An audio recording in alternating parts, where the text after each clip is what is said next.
अच्छा जी, सवाल है सर, अगर किसी ने फोर्सफुली पोजीशन किया कोट का टेलर की शॉप से, टेलर ने उस पर सूट फाइल किया और टेलर रियल ऑनर को अपनी लेबर चार्जेस लेस करके तमाम अमाउंट देगा जो रिकवर की थी।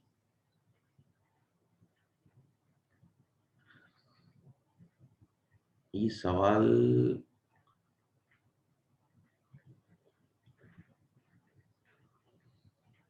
टेलर ने उस पर सूट फाइल किया तो टेलर रियल ऑनर को अपनी लेबर चार्जेस लेस करके तमाम अमाउंट देगा जो रिकवर की थी। हाँ, वो दे देगा रिकवर करके।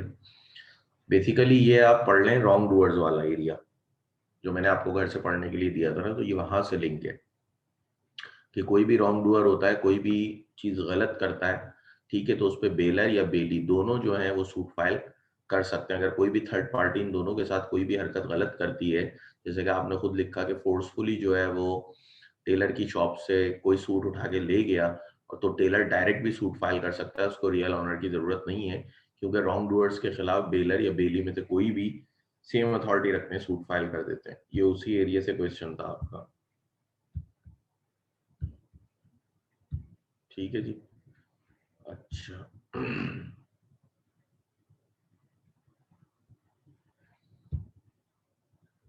मेरी स्क्रीन शेयर हो रही है आप लोगों से?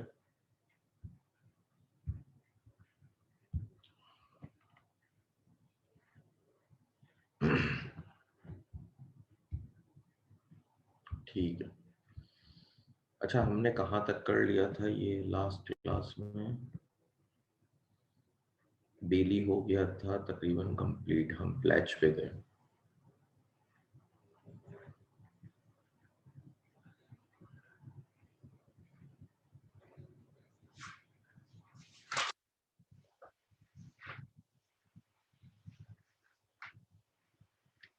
Duties of rights of baler, ये सारी चीजें नहीं थी।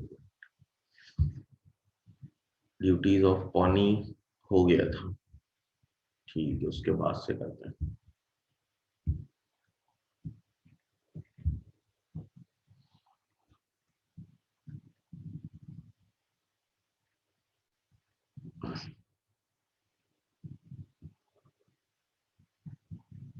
राइट्स ऑफ पॉनी हो गया था, ड्यूटीज ऑफ पॉनी हो गया था, ये राइट्स ऑफ ऑनर मेरे ख्याल से यहाँ से आपको करना है।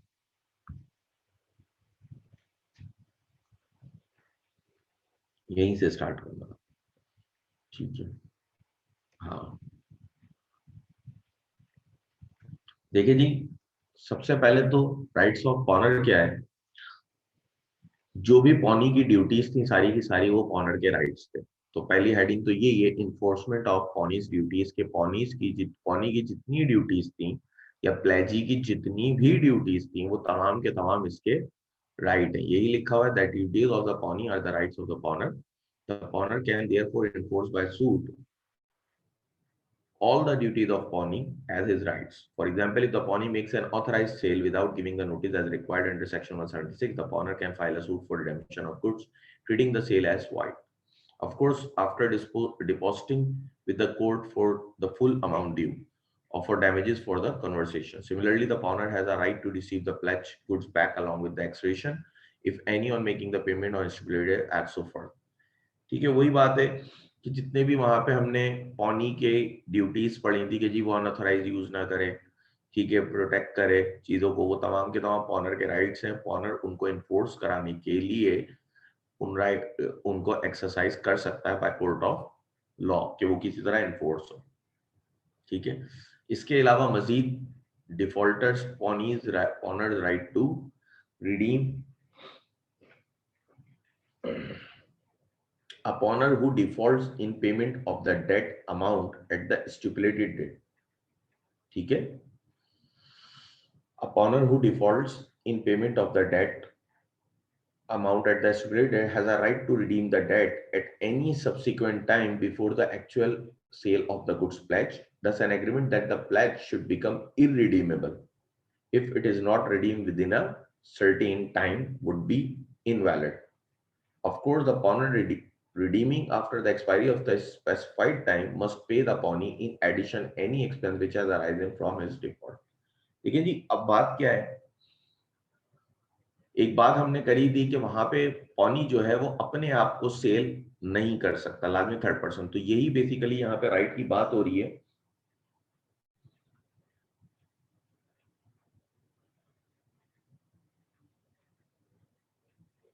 ठीक है, किस तरह से, देखिए, a pawner who defaults in payment of the debt amount at a stipulated date has a right to redeem the debt at any subsequent time before the actual sale of goods pledge. देखिए जी, अगर इसमें दो बातें, पहली कि अगर आपने डिफॉल्ट कर दिया पॉनर ने, लेकिन उसके बाद भी पॉनी ने अब तक उसकी गुड्स को सेल आउट नहीं किया है, तो पॉनर के पास ये राइट है कि वो बिफोर वैलिड सेल, सेल से पहले पहले भी अपनी गुड्स को रिडीम करा सकता है, उसको पेमेंट करके, in addition to the expenses that have incurred for the goods.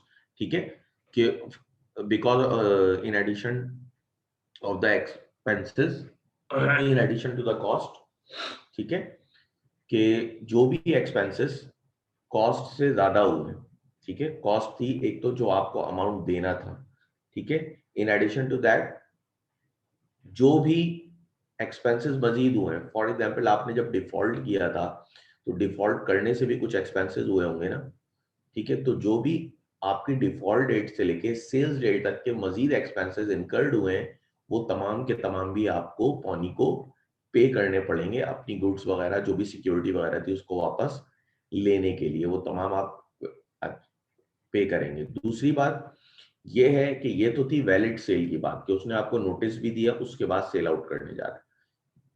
मजीद क्या है, उसने आपको नोटिस ही नहीं दिया और वो कोई भी गुड्स आपको विदाउट नोटिस सेल करने जा रहा है, क्योंकि देखिए नोटिस देना मैंडेटरी था, चॉइस पे नहीं था। अगर वो विदाउट नोटिस आपको कोई भी गुड्स सेल आउट करने जा रहा है, आगे सेल आउट करने जा रहा है किसी थर्ड पार्टी को, तो आप उसको रिडीम करा सकते हैं, उसको रुकवा भी सकते हैं, ये भी पॉनर का एक राइट है। ठीक है, देखिए ये लिखा हुआ भी है, of course the pawnor redeeming after the expiry of the specific time must pay to the pawnee in addition any expenses which have arisen from his default, कि उसके डिफॉल्ट से अगर कोई एक्सपेंस अराइज हुआ था कि वो तमाम के तमाम भी पॉनी पे करे, पॉनर पे करेगा पॉनी को। ठीक है, फिर मजीद है ड्यूटीज, पॉनर की कुछ ड्यूटीज भी दी। पहला था the more important duties of a pawnor as follows, to compensate the pawnee for any extraordinary expense incurred by him. पहला तो यही था, कोई भी अगर एक्स्ट्रा ऑर्डिनरी एक्सपेंस पॉनी से हुआ है, ठीक है, एक्स्ट्रा ऑर्डिनरी मतलब जो प्लान नहीं था, ठीक है, अचानक से हो गया, बीमार हो गई कोई चीज, बीमार हो गया, या चोरियां बहुत हो रही थी, कोई इंश्योरेंस ले लिया, ठीक है, ऐसा कोई भी एक्स्ट्रा ऑर्डिनरी एक्सपेंस जो गुड्स को प्रोटेक्ट करने के लिए हुआ, जो कि प्लान नहीं था पहले से, तो वो भी ऑनर जो है उसको कॉम्पनसेट करेगा, पे ऑफ करेगा। दूसरा, to meet his obligation on a stipulated date and comply with the terms of the contract, और ये भी इसकी जिम्मेदारी है कि स्टिपुलेशन डेट पे अपनी ऑब्लिगेशन जो इसके ऊपर आई है पेमेंट वगैरह की, वो मीट करे और कॉन्ट्रैक्ट्स की तमाम टर्म्स एंड कंडीशन से ये कंप्लायंस करे, ठीक है, उनको फॉलो करे, और दूसरा अपनी ऑब्लिगेशन को स्टिपुलेटेड डेट पे मीट करे। ये तमाम की तमाम चीजें इसने करनी है, ये दो ही इसकी ड्यूटीज है। क्लियर है? अब देखें, एक चीज होती है प्लेज बाय नॉन ऑनर्स। एक तो बात समझ में आ रही है, जो गुड्स का ऑनर है वो तो इजीली कोई भी गुड्स को प्लेज करा सकता है किसी के भी पास। क्या नॉन ऑनर के पास ये राइट है कि वो गुड्स को प्लेज करा सके, और क्या वो प्लेज एक वैलिड प्लेज कहलाएगा? देखिए जी, ऑनर के अलावा कोई भी बंदा प्लेज कराता है ना, तो वो एक इनवैलिड प्लेज होता है। अगर कोई सेल भी करता है तो भी वो नहीं कर सकता, और कोई प्लेज भी कराता है तो भी वो एक इनवैलिड होता है। लेकिन कुछ केसेस ऐसे हैं जिनमें लॉ ने एक्सेप्शंस दी हुई है। एक्सेप्शंस दी हुई है, इसका मतलब है कि ये वो लोग हैं जो ऑनर नहीं है लेकिन फिर भी गुड्स को प्लेज करा सकते हैं, ये इनकी खास बात है। तो कुछ केसेस हैं जिनमें ये चीज मुमकिन है। पहला होता है मर्केंटाइल एजेंट, या आगे भी आप पढ़ेंगे। मर्केंटाइल एजेंट बेसिकली एक एजेंट की टाइप से होती है, एक एजेंट की काइंड होती है, ठीक है, जो गुड्स को आपके प्लेज, वो हालांकि वो ऑनर नहीं होता लेकिन वो गुड्स को प्लेज करा सकता है। क्यों? क्योंकि इनको आप अपॉइंट करते हैं गुड्स की सेल परचेज के लिए, ठीक है, ये आपकी गुड्स को बाकायदा तौर पे सिक्योर करा के फंड्स रेज भी कर लेते हैं।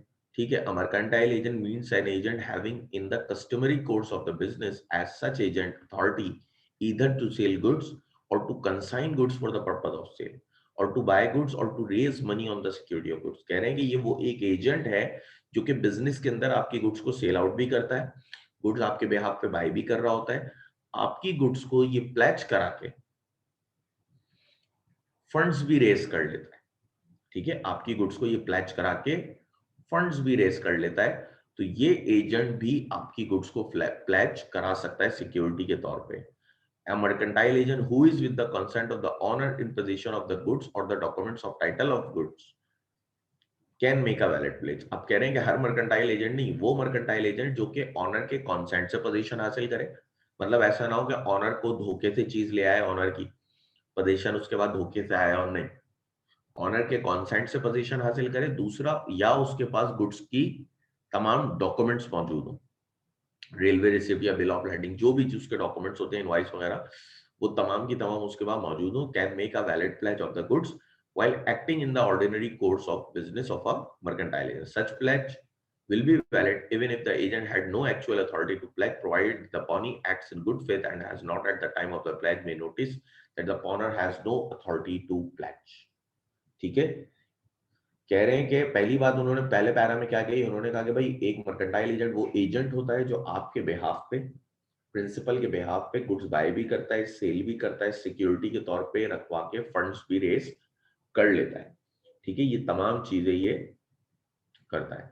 तो ऐसा एजेंट दूसरे का, वो मर्केंटाइल एजेंट जिसके पास गुड्स जो है वो ऑनर के कॉन्सेंट से उसके पोजीशन में हो, या उसके पास ऑनर के कॉन्सेंट से उसके पास उस गुड्स के टाइटल ऑफ डॉक्यूमेंट्स हो।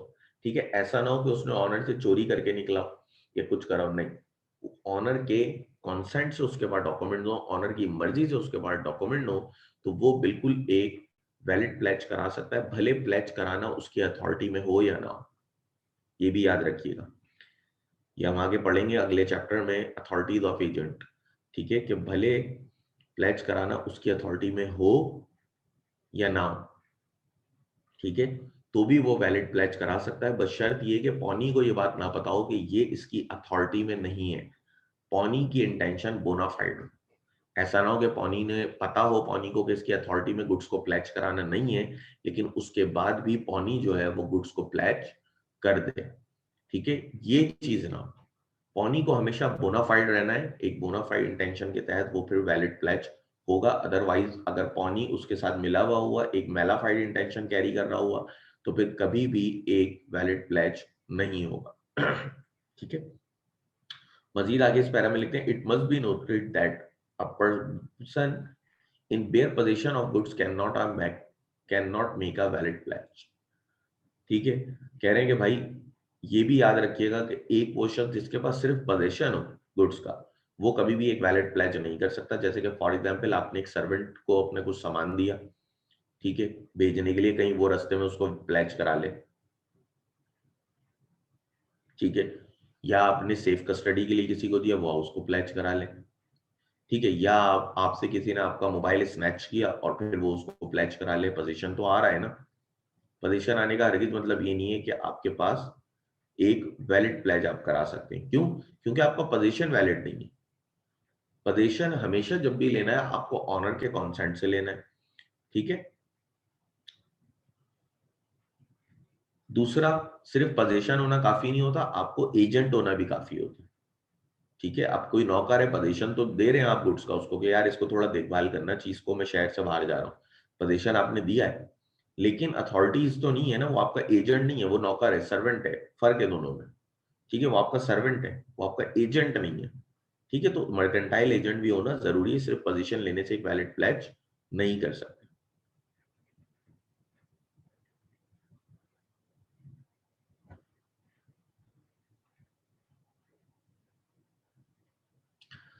A person having possession of goods under a voidable contract can make a valid pledge of the goods provided the contract has not been rescinded at the time of pledge and the pledgee has acted in good faith and without notice of the pledger defect of title। ठीक है, कह रहे हैं कि कोई भी person जिसके पास position एक वाइडेबल कॉन्ट्रैक्ट के तहत आ जाए, कोई भी पर्सन जिसके पास पोजीशन एक वाइडेबल कॉन्ट्रैक्ट के तहत आ जाए, वो भी एक वैलिड प्लेज कर सकता है, बशर्त ये कि प्लेजी को उस वक्त पता ना हो कि इसका टाइटल डिफेक्टिव है। फॉर एग्जाम्पल, आप किसी के साथ फ्रॉड करके कोई ज्वेलरी वगैरह परचेज कर लेते हैं, ठीक है, आपने किसी को चेक दिया, जो चेक आपको पता है कैश नहीं होना, और आपने ज्वेलरी परचेज कर ली। उस ज्वेलरी को उस कॉन्ट्रैक्ट के कैंसिल होने से पहले पहले, रिसेंड होने से पहले पहले आप प्लेज करा सकते हैं किसी के भी पास, ठीक है, बशर्त ये कि जब आप प्लेज करा रहे हो तो प्लेजी की इंटेंशन अगेन एक बोनाफाइड इंटेंशन हो, ठीक है, उसको ना पता हो कि आप जो है वो धोखे से ये ज्वेलरी अपने पास लेकर आए, ठीक है, या आपने कोई फ्रॉड वगैरह कराया किसी के साथ। तो कोई भी शख्स जिसके पास वाइडेबल कॉन्ट्रैक्ट के तहत भी पोजीशन आ जाए, तो कॉन्ट्रैक्ट के रिसेंड होने से पहले पहले वो प्लेज करा सकता है, बशर्त ये कि प्लेजी को इसका इल्म ना हो कि इस शख्स का जो ओनरशिप टाइटल है वो डिफेक्टिव है, इसने वाइडेबल कॉन्ट्रैक्ट के तहत हासिल किया है।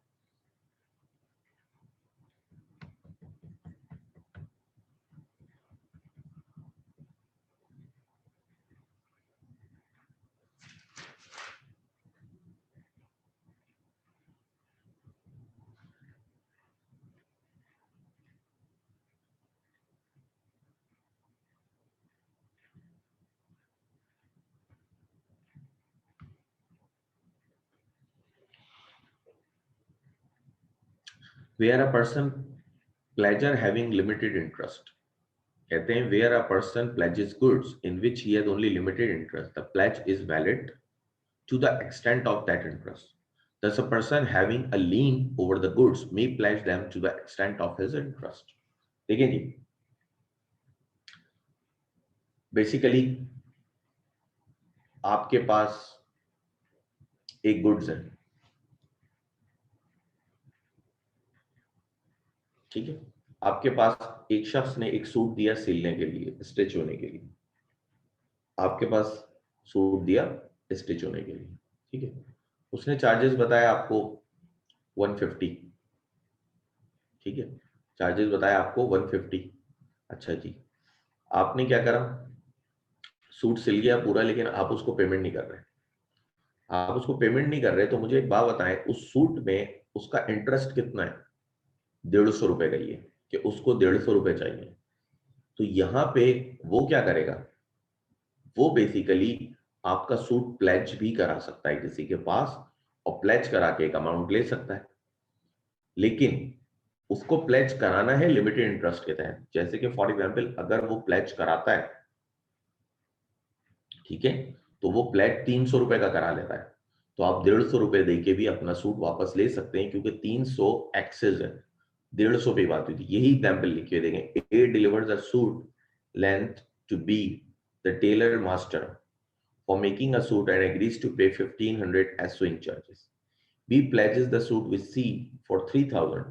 The pledge is valid to the extent of B's interest in the suit, namely 15,000 sewing charges. A can therefore recover the suit only on paying 1500 to C, the pledge. समझ में आई बात कि A ने क्या करा, एक सूट डिलीवर करा B को, जो कि एक टेलर मास्टर थे, और एग्री हुआ कि 1500 रुपए वो उसके स्विंग चार्जेस या स्टिचिंग चार्जेस देंगे। बी ने क्या करा, वो पे नहीं कर रहे होंगे, ठीक है, बी ने क्या करा, बी ने उस सूट को प्लेज करा दिया 3000 रुपए में सी के पास। तो आज ए के पास ये राइट है कि ए जाके सिर्फ 1500 रुपए दे के ही सी से अपना सूट डायरेक्ट वापस ले सकते हैं। उसमें ये नहीं होगा कि सी बोलेंगे नहीं आपको पूरे 3000 देने, नहीं, लिमिटेड इंटरेस्ट होता है प्लेजर का, तो जो लिमिटेड इंटरेस्ट था वही पे ऑफ होगा, बाकी जो है वो बी से ही रिकवर करेंगे अमाउंट, लेकिन वो सूट को होल्ड नहीं कर सकते, ठीक है। तो जितना इंसान का इंटरेस्ट होगा उतना ही प्लेज वो करा सकता है, क्योंकि देखें यहां पे बी जो थे बेसिकली वो नॉन ऑनर थे, वो ऑनर नहीं थे, ऑनर सूट के ए थे, लेकिन क्योंकि ए उनको पेमेंट नहीं कर पाए थे या नहीं कर सके थे, तो बी ने सूट को प्लेज कराया कि बी को पैसे मिल जाए, लेकिन बी उतना ही प्लेज कराएंगे जितना उनका इंटरेस्ट होगा, क्योंकि नॉन ऑनर उतना ही करा सकता है जितना उसका पेमेंट में इंटरेस्ट है, उससे ज्यादा का वो नहीं करा सकता। अगला है seller in position of goods after sale. कोई भी ऐसा सेलर जिसके पास सेल होने के बाद भी गुड्स पोजीशन में रह जाए, वो भी गुड्स को प्लेज करा सकता है। Section 30 subsection 1 of the sale of goods act, a seller left in possession of goods sold is no more owner of the goods, but a pledge created by him will be valid, provided the pawnee acted in good faith and had no notice of the sale of goods to the buyer. The original buyer can obtain damages from the seller but cannot recover the goods from the pledgee. कह रहे हैं कि ऐसा seller, ठीक है, एक minute,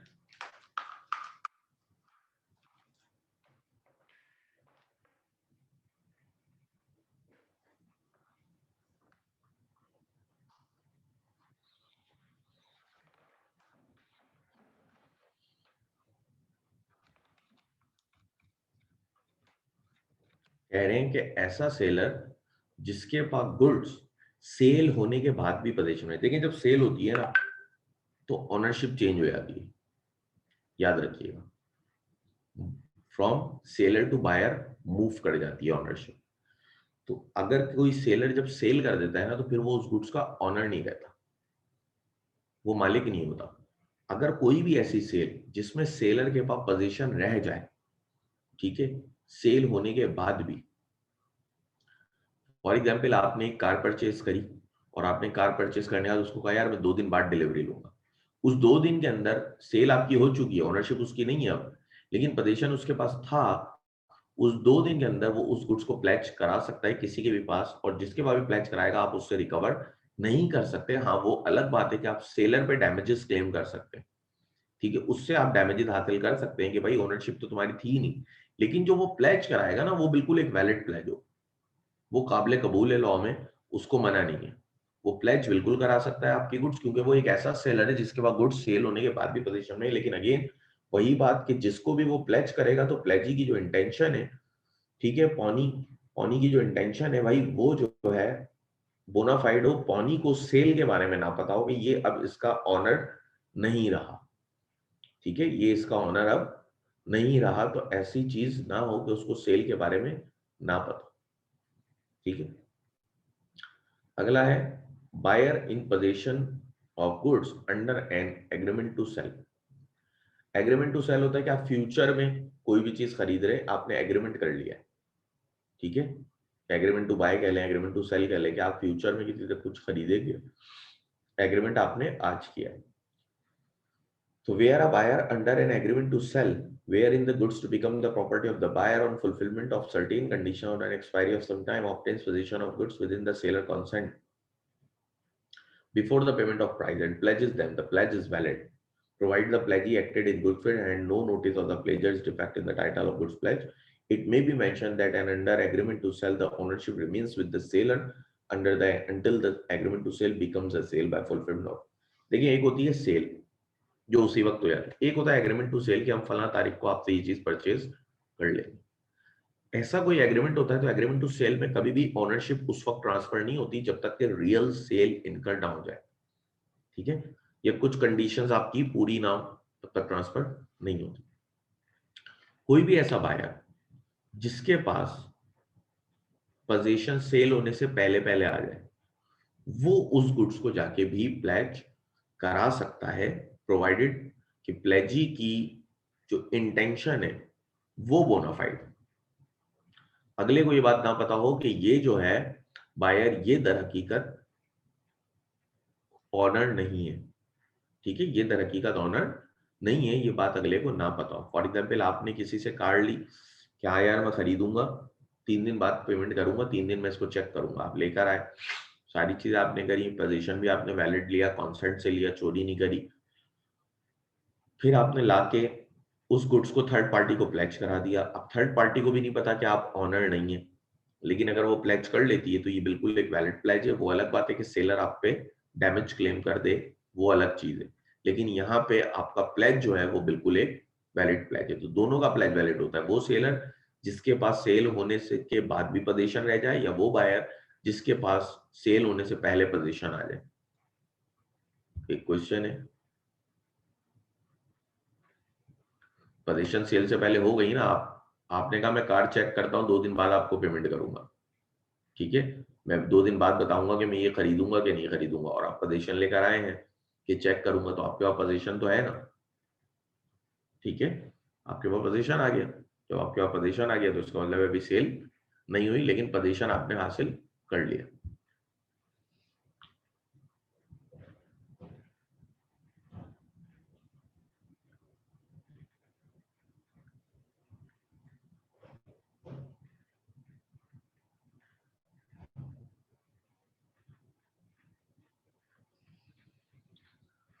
ठीक है जी।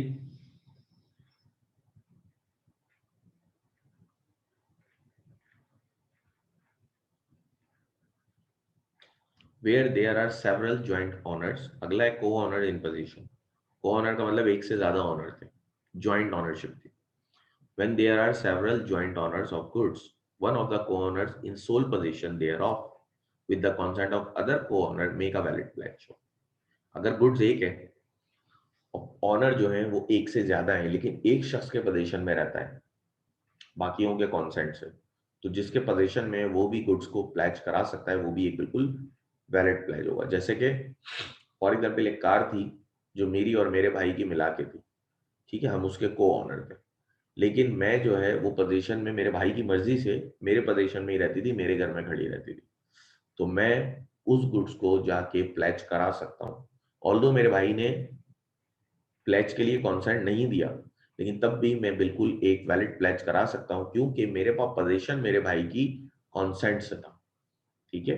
तो ज्वाइंट ऑनर के केस में भी कोई भी सिंगल ऑनर जिसके पास पोजीशन बाकियों के कॉन्सेंट से हो, वो भी अगर प्लेज कराता है तो वो बिल्कुल एक वैलिड प्लेज कंसीडर होता है, बिल्कुल एक वैलिड प्लेज होता है, ठीक है जी। एक क्वेश्चन है, सर डिलीवरी ऑफ गुड्स होगी या सिर्फ कॉम्पनसेशन होगी, किस चीज में, ये तो बताओ। मेरे ख्याल से आपका सवाल उससे है कि वो सेलर जिसके पास सेल होने के बाद भी पोजीशन रह जाए, या वो बायर जिसके पास सेल होने से पहले पोजीशन आ जाए। दोनों सूरतों में डैमेज क्लेम करेंगे आप, ठीक है, डैमेज क्लेम करेंगे। डिलीवरी ऑफ गुड्स तो हो ही नहीं सकती ना, गुड्स तो प्लेज हुई भी है, ठीक है, तो डिलीवरी ऑफ गुड्स देंगे, या अगर सॉरी डैमेज देंगे। अब वो डैमेज में डिलीवरी भी हो सकती है और डिलीवरी के साथ कुछ एक्स्ट्रा अमाउंट भी हो सकता है, ठीक है, या सिर्फ आप उससे मॉनेटरी वैल्यू में भी डैमेज ले सकते हैं कि जितना आपको नुकसान हुआ उस वजह से। तो ये दोनों सूरत हाल बन सकती है, डिपेंड्स केस टू केस,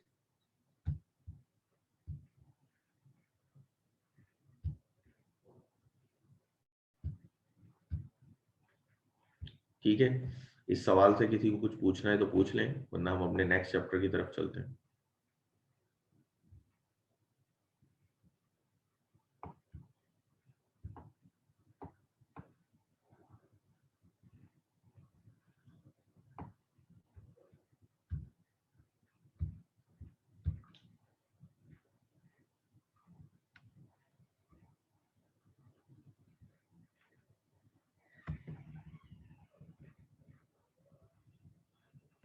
चले नेक्स्ट की तरफ चलते हैं, अगर नहीं पूछना तो।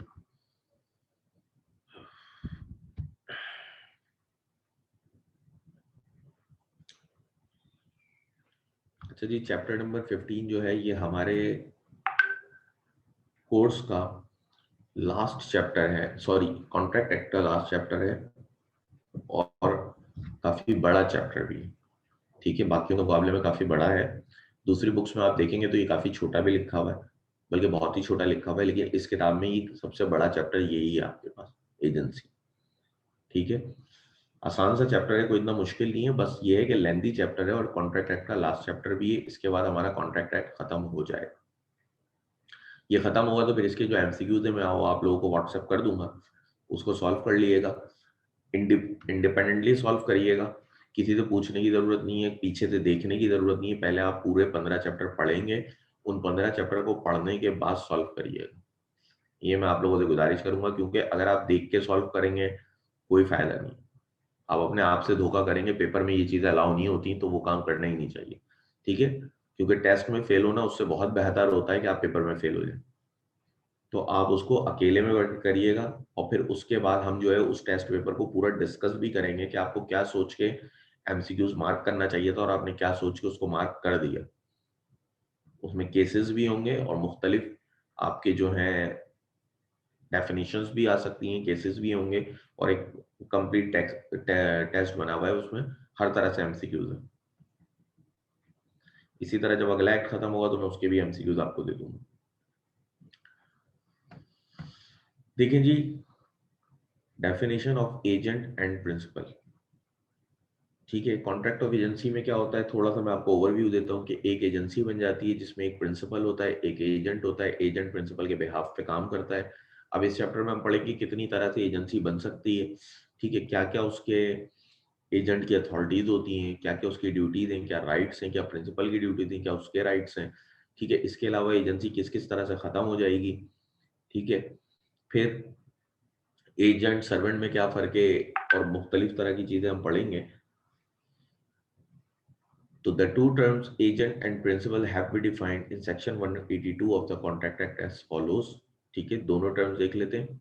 An agent is a person employed to do any act for another or to represent another in dealings with the third person. The person for whom such act is done or who is represented is called the principal. कहते हैं कि agent वो शख्स होता है जिसको employ किया जाता है कोई एक्ट करने के लिए, to do any act for another. ठीक है, या तो किसी दूसरे का एक्ट करने के लिए उसको अपॉइंट किया जाता है या किसी भी डीलिंग को करने, रिप्रेजेंट करने के लिए किसी डील में किसी थर्ड पर्सन के सामने, तो वो हम कह रहे हैं एजेंट। जैसे कि फॉर एग्जांपल अगर आप एक कंपनी में देखें, कंपनी में जो आपके मैनेजर्स होते हैं ये भी सारे एजेंट होते हैं, ऑनर तो नहीं होते। ऑनर इनको दर हकीकत अपॉइंट करते हैं जो कि प्रिंसिपल्स होते हैं कि वो इनके बिहाफ पे काम करें। जैसे कि आपको पता है पब्लिक कंपनी में पब्लिक के पास शेयर्स होते हैं, जिसके पास शेयर्स होते हैं वो ऑनर होते हैं। तो डायरेक्टर्स बेसिकली जो काम कर रहे होते हैं वो उनके एजेंट्स होते हैं जो उनके बिहाफ पे काम कर रहे होते हैं। ठीक है, और जिसके बिहाफ पे काम किया जा रहा होता है वो प्रिंसिपल कहलाता है, जो काम कर रहा होता है वो एजेंट कहलाता है। जैसे कि मैं किसी एजेंट को अपॉइंट करता हूं कि मेरा घर सेल करा दो, वो एजेंट होता है, मैं प्रिंसिपल होता हूं। ठीक है,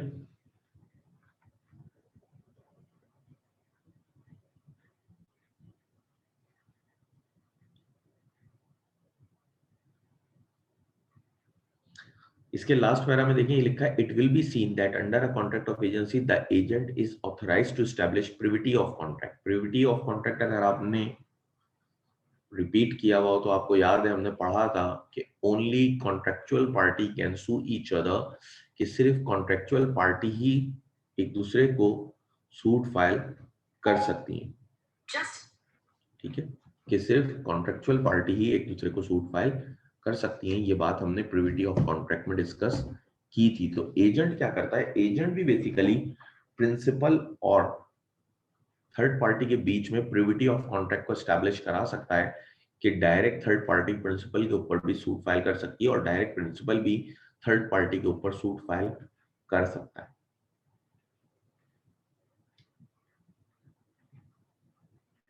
क्योंकि दर हकीकत जब एजेंट किसी प्रिंसिपल को किसी कॉन्ट्रैक्ट में एंटर करा देता है ना, तो वो कॉन्ट्रैक्ट एक तरह से बिल्कुल ऐसे ही हो जाता है जैसे प्रिंसिपल और थर्ड पार्टी के बीच में डायरेक्ट हुआ है।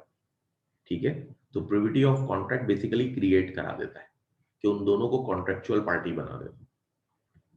अच्छा, एजेंसी के कुछ रूल्स हैं, जनरल रूल्स पढ़ लेते हैं, दो ही हैं। पहला, whatever a person competent to a contract may do by himself, he may do through an agent, except for acts involving personal skill and qualification. In fact, where the work to be done is obviously personal, no agent can be employed. लेकिन जी, कोई भी शख्स जो काम खुद कर सकता है वो उस काम के लिए एजेंट भी अपॉइंट कर सकता है, बशर्त ये कि वो काम पर्सनल नेचर का ना हो। ठीक है, फॉर एग्जाम्पल रिश्ते की बात आपकी हुई, आप अपने भाई को एजेंट बना के बोले ये शादी करेंगे, ठीक है, ऐसा ना हो। पिक्चर आपने बनानी थी, पैसे आपने ले लिए, सब कुछ ले लिया, फिर आपने बोला मेरी जगह मेरे एजेंट आपकी तस्वीर बनाएंगे, या अगला कॉन्ट्रैक्ट दे रहा है आपको तस्वीर बनाने का, आप बोल रहे मेरी जगह मेरे एजेंट बनाएंगे। नहीं, ये पर्सनल नेचर है। ठीक है, तो इसमें तो एजेंट अपॉइंट नहीं कर सकते, लेकिन हर वो एक्ट जो आप खुद कर सकते हैं उसके लिए भी आप एजेंट अपॉइंट कर सकते हैं।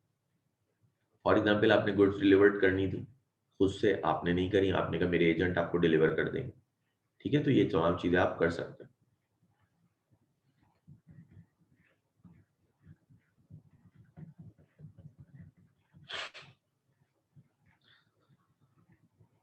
सेकेंड है he who does through another does by himself. In other words, the act of the agent are for all legal purposes the acts of the principal.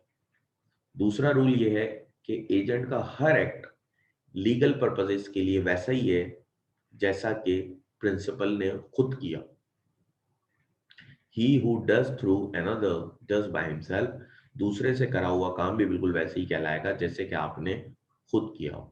तो आसान अल्फाज में यही है कि जो भी एक्ट एजेंट करता है वो लीगल पर्पसेस के लिए बिल्कुल वैसे ही कंसीडर किए जाते हैं कि प्रिंसिपल ने खुद से किए हुए। ठीक है, कोई भी कॉन्ट्रैक्ट जिसमें एजेंट एंटर हो रहा है वो बिल्कुल वैसे ही होगा जैसे कि प्रिंसिपल एंटर हुआ है। फॉर एग्जाम्पल, एजेंट ने एक शख्स को गुड्स डिलीवर्ड करी, ठीक है, 5 बैग्स ऑफ शुगर डिलीवर कर दिए, वो शख्स पेमेंट नहीं दे रहा, तो जरूरी नहीं है कि एजेंट उस पर सूट फाइल करे, डायरेक्ट प्रिंसिपल सूट फाइल कर सकता है, क्योंकि वो बैग्स डिलीवर करना बिल्कुल वैसे ही है जैसे कि प्रिंसिपल ने खुद से डिलीवर्ड किया। समझ रहे?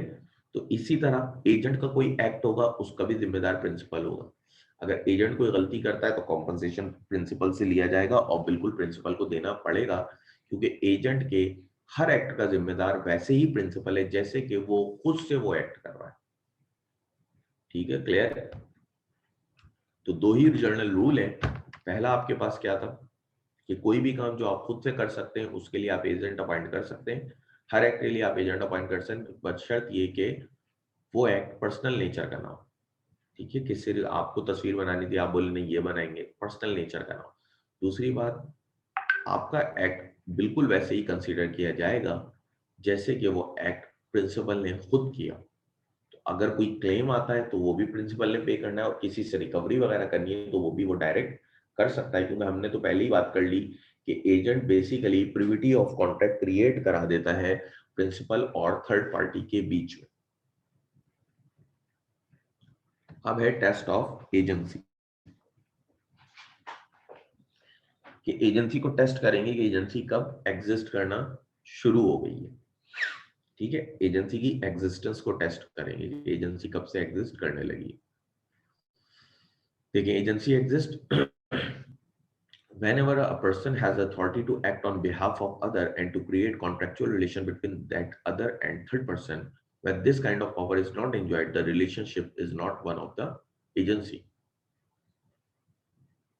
ठीक है, thus a person is not merely because he gives another advice matters of it. कह रहे हैं कि एजेंसी कब है? जब एक शख्स दूसरे के बिहाफ पे काम करने लगे और उसका कॉन्ट्रेक्चुअल रिलेशन क्रिएट कराने लगे किसी थर्ड पार्टी से, तो हम कहते हैं कि ये चीज एजेंसी क्रिएट हो गई। ठीक है, वही जो दो जर्नल रूल है अगर देखें तो उसी में थोड़ी सी एक्सटेंशन है कि जब भी कोई शख्स किसी के बिहाफ पे काम करने लगे, उसके बाद अथॉरिटी कि वो किसी के बिहाफ पे काम करके उसका सकता हो किसी थर्ड पार्टी के साथ, तो हम कहते हैं कि एजेंसी क्रिएट हो गई। सिर्फ आप किसी को एडवाइस वगैरह दें किसी के बिजनेस में तो हम उसे नहीं कहते कि एजेंसी है। जैसे कि फॉर एग्जांपल आप अपने दोस्त को एडवाइस देंगे यार फला शख्स से कॉन्ट्रैक्ट कर लो, ये कॉन्ट्रैक्ट तुम्हारे बेनिफिट में, ये एजेंसी नहीं। एजेंसी तब तक नहीं होगी जब तक कि आपका जो दोस्त एडवाइस दे रहा है वो आपके बीच में एक कॉन्ट्रेक्चुअल रिलेशन क्रिएट कराने की अथॉरिटी ना रख, काम करके कॉन्ट्रेक्चुअल रिलेशन कराने की अथॉरिटी रख, तो एजेंसी होगी। अगर सिमिलरली आप सिर्फ कह रहे हैं, सॉरी, आप सिर्फ सिंपल इतना सा कह रहे हैं कि भाई वो वाला कॉन्ट्रैक्ट कर लो वो तुम्हारे बेनिफिट में है, नहीं, ये एजेंसी नहीं। Similarly, a person rendering personal service to his master working in his factory cannot be called an agent because in these cases he is not acting for another in dealings with third person. It is only one act as a representative of other in business dealings so as to create contractual relation between that other and that third person, that he is an agent, then there is an agency. कहते हैं कि अगर कोई शख्स सिर्फ किसी के घर में नौकरी कर रहा है या फैक्ट्री में बिल्कुल लेबर के तौर पे काम कर रहा है तो वो भी एजेंसी नहीं है, क्योंकि वो कॉन्ट्रेक्चुअल रिलेशन क्रिएट नहीं करा सकता। ठीक है, जरूरी एजेंसी के लिए कि कॉन्ट्रेक्चुअल रिलेशन क्रिएट कराया जा सकता हो, आपको बाउंड किया जा सकता। अच्छा सर, प्रिंसिपल और एजेंट का एम्प्लॉयड कॉन्ट्रैक्ट होता है, दोनों तरह से हो सकता है। इम्प्लाइड एजेंसी भी क्रिएट, ये बेसिकली आगे का टॉपिक है अगला, क्रिएशन ऑफ एजेंसी। तो एजेंसी इम्प्लाइडली भी क्रिएट होती है, एक्सप्रेसली भी क्रिएट होती है, दोनों तरह से क्रिएट हो सकती है, हम आगे पढ़ेंगे।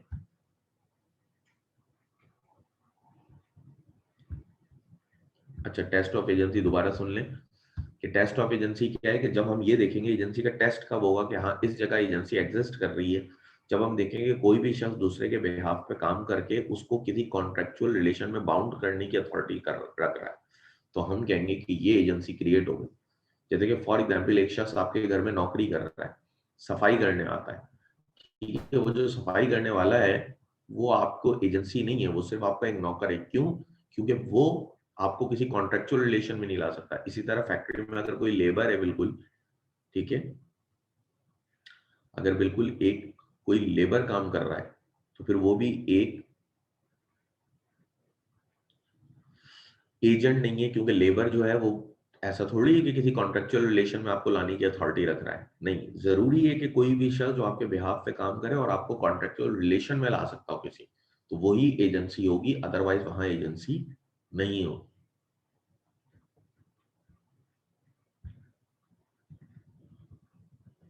Distinction between agent and servant. Servant और एजेंट में क्या फर्क होता है, ठीक है, ये भी हम देख लेते हैं। A servant act under the direct control and supervision of his employer to the orders of the master in every particular case. He does not create relations between his employer and third person and cannot bind the master to third party. If for some purpose he is authorized to bind the master, then to that extent he is an agent. कह रहे हैं कि आपका जो नौकर है पे चलता है, आपके ऑर्डर्स पे चलता है, जो आप कहते हैं वही करता है, लेकिन जब तक वो आपको, ठीक है,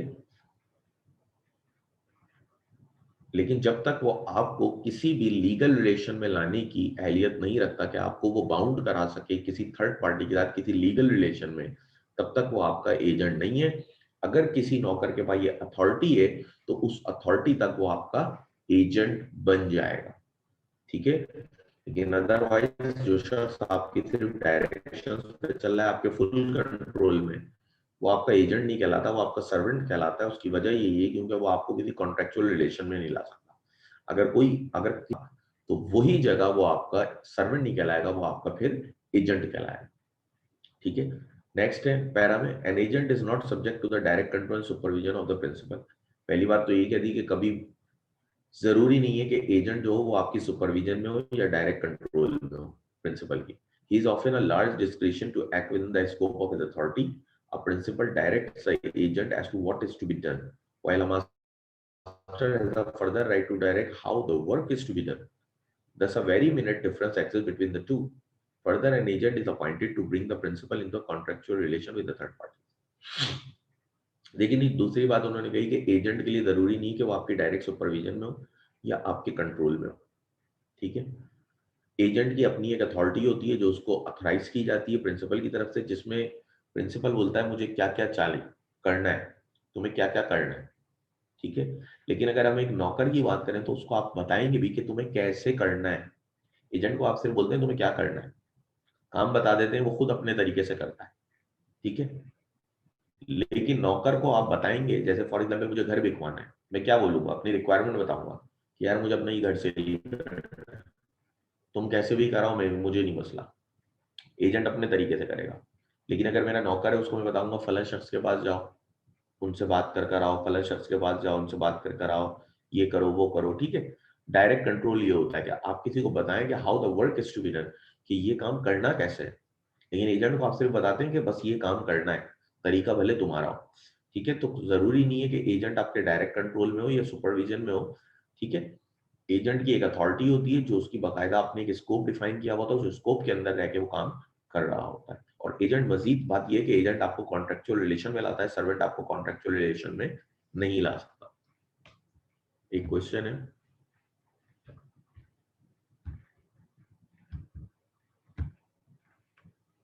ठीक है, क्लियर है ना यहाँ तक? दोबारा पूछना है तो बता दे, मैं बता देता हूँ।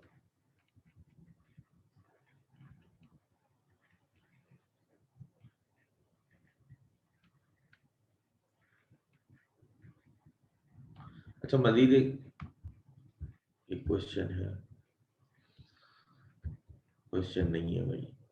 अच्छा मजीद एक बात लिखी हुई है कि एजेंट जो है वो सर्वेंट नहीं होता, लेकिन सर्वेंट कभी कभी आपका एजेंट बन जाता है। It depends upon the duties और पोजीशन ऑफ द सर्वेंट। मैंने बताया ना, किसी किसी केस में अगर वो आपको कॉन्ट्रेक्चुअल रिलेशन में लाता है और आगे आप देखेंगे कि वो ले आएगा, तो जिस केस में वो ला रहा होगा उस केस में सर्वेंट तो आपका एजेंट बन सकता है, लेकिन एजेंट कभी भी आपका सर्वेंट नहीं होता। फिर इसी तरह एक और डिस्टिंक्शन है एजेंट और इंडिपेंडेंट कॉन्ट्रैक्टर में, क्योंकि दोनों बंदे इंडिपेंडेंटली काम करते हैं। तो यहाँ भी क्योंकि ऊपर वाला जो डिफरेंस था उसमें इंडिपेंडेंटली काम और नहीं हो रहा था, डायरेक्ट सुपरविजन थी। दूसरा वाला जो है मजीद आ गया, इसमें इंडिपेंडेंट है।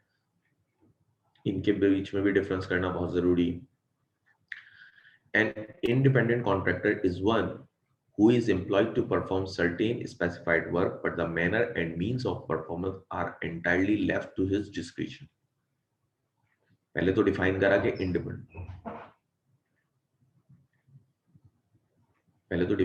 कि इंडिपेंडेंट कॉन्ट्रैक्टर होता क्या है। ठीक है, इंडिपेंडेंट कॉन्ट्रैक्टर उन्होंने कहा वो शख्स है जिसको आप सिर्फ काम बताते हैं, कोई भी काम, लेकिन मैनर और तरीकेकार वो अपना इस्तेमाल करता है, उसके अपनी सोच के ऊपर होता है। आप सिर्फ उसको काम बता देते हैं। मजीद आगे क्या कहते हैं, he is free to do the specified job independently of the employer's control और interference. Such a contract also differs from an agent. कह रहे हैं कि बाकी वो फ्री होता है कि वो जैसे चाहे अपना काम कर सकता है without the interference of the employer या ऑनर जो भी है। ठीक है, आपने उसको काम बताना है, फिर वो अपने तरीके से पूरा काम सर अंजाम देता है। लेकिन ये भी एजेंट से डिफरेंस रखता है। किस तरह? The main point of distinction is that while the contractor does not represent his employer in relation to other person and as such cannot bind the employer by contract enter into with the others, the agent on the other hand does represent his employer in relation to the other person and can bind the employer by contract enter into with the other person within the scope of his authority.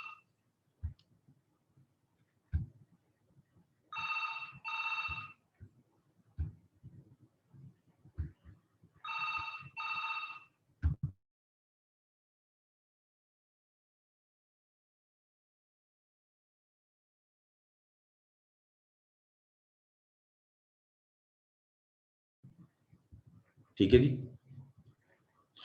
तो independent contractor, पहली बात तो हमने बताया कि independent contractor जो है वो बिल्कुल अलग से काम, ठीक है, आपने उसको सिर्फ काम बताना होता है, बाकी अपनी उसकी पूरी सोच होती है कि वो कोई भी चीज जो है वो अपनी मर्जी से करेगा, तरीकेकार उसका सारा अपना होगा, उसकी अपनी एक सोच होगी। लेकिन ये भी एजेंट नहीं होता। क्यों? एक तो पहली बात, ये प्रिंसिपल को रिप्रेजेंट नहीं कर रहा होता कहीं पे भी। ठीक है, फॉर एग्जाम्पल अगर आप एक कंस्ट्रक्शन के लिए किसी को कॉन्ट्रैक्ट दे रहे हैं, आपने बोल दिया मुझे 4 फ्लोर चाहिए, तुम अपनी मर्जी से बनाओ, ठीक है, मुझे वही इतने कमरे चाहिए चाहिए, कुछ भी करना है अपनी मर्जी से करो। लेकिन अब क्या, वो जहां जहां कॉन्ट्रैक्ट कर रहा है सीमेंट्स के, सरिये के, कंस्ट्रक्शन मटेरियल के, तो वो तमाम के तमाम प्रिंसिपल की रिप्रेजेंटेशन पे थोड़ी कर रहा है कि प्रिंसिपल को रिप्रेजेंट कर रहा है या प्रिंसिपल को बाउंड कर रहा है। नहीं, वो अपने पर्सनल उस पर कर रहा है। ठीक है, तो ये भी डिफर करता है एजेंट से।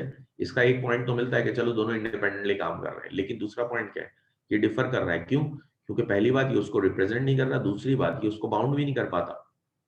एजेंट प्रिंसिपल को लीगल कॉन्सिक्वेंसेज में बाउंड करता है। ठीक है, तो ये उसको किसी कॉन्ट्रेक्चुअल रिलेशन में नहीं ला सकता। ठीक है, तो ये दोनों में फर्क हो गया। अब नेक्स्ट है सर, डिस्टिंक्शन समझ में नहीं आ रही, कौन सी वाली, सर्वेंट वाली या कॉन्ट्रैक्टर वाली? दोनों में डिस्टिंक्शन है।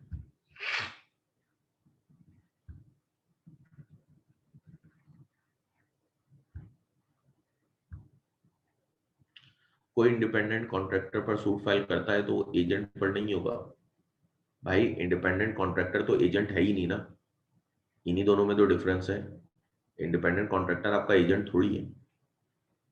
ठीक है, इंडिपेंडेंट कॉन्ट्रैक्टर अलग होता है, एजेंट अलग होता है। फर्क ये होता है, दोबारा सुन लें, कि इंडिपेंडेंट कॉन्ट्रैक्टर सही है, आप उसको एक काम बता देते हैं और वो अपनी मर्जी से ही वो काम करता है, अपने तरीके कार इस्तेमाल करता है, ठीक है, वो अपने तरीके कार इस्तेमाल करता है। लेकिन बात यह कि वो प्रिंसिपल को कॉन्ट्रेक्चुअल रिलेशन में नहीं ला सकता किसी भी। देखें, आप अगर किसी को अपना एजेंट अपॉइंट करते हैं गुड्स की सेल परचेज के लिए, ठीक है, फॉर एग्जाम्पल आपने कहा यार मेरी ये बैग्स ऑफ शुगर्स हैं, कासिम साहब आप इसको सेल किया करें कराची के अंदर, आप लाहौर में हैं, ठीक है, कासिम साहब कराची में आपके बैग सेल करते हैं। अगर कासिम साहब के पैसे कहीं पे फंस जाते हैं या कासिम साहब पैसे नहीं निकाल पा रहे लोगों से, तो आप डायरेक्ट भी उनके ऊपर सूट फाइल कर सकते हैं, क्योंकि कासिम साहब का एक्ट वैसे ही है जैसे कि एक प्रिंसिपल का है, ठीक है, कासिम साहब का एक्ट बिल्कुल वैसे ही होता है जैसे कि एक प्रिंसिपल का एक्ट होता है, ठीक है। लेकिन इंडिपेंडेंट कॉन्ट्रैक्टर का ऐसा कोई सीन नहीं है। इंडिपेंडेंट कॉन्ट्रैक्टर बिल्कुल अलग तरह से काम करता है, ठीक है, वो आपको कॉन्ट्रेक्चुअल रिलेशन में नहीं ला रहा। ये जो आपका एजेंट था ना, ये आपके बिहाफ पे बाइंग एंड सेलिंग कर रहा था और आपको कॉन्ट्रेक्चुअल रिलेशन में ला रहा था क्योंकि आपने इसको ऑथराइज किया हुआ। कॉन्ट्रैक्टर को आप सिर्फ काम बताते हैं और आप कहते हैं कि ये काम करना है, वो कैसे करता है, क्या तरीके का इस्तेमाल करता है, इससे आपका कोई लेना देना नहीं होता। और दूसरी बात, ना वो आपको रिप्रेजेंट करता है मार्केट के अंदर, ना ही वो आपको किसी भी कॉन्ट्रेक्चुअल रिलेशन में ला सकता है। जैसे कि मैंने आपको बताया था ना, कंस्ट्रक्शन में आपने कहा कि 4 फ्लोर बनाने और मुझे इतने इतने कमरे चाहिए। अब क्या वो जितने भी कॉन्ट्रैक्ट्स करेगा वो आपके बिहाफ पे थोड़ी करेगा, वो तो अपने बिहाफ पे करेगा ना, जो भी मटेरियल वगैरह के करेगा।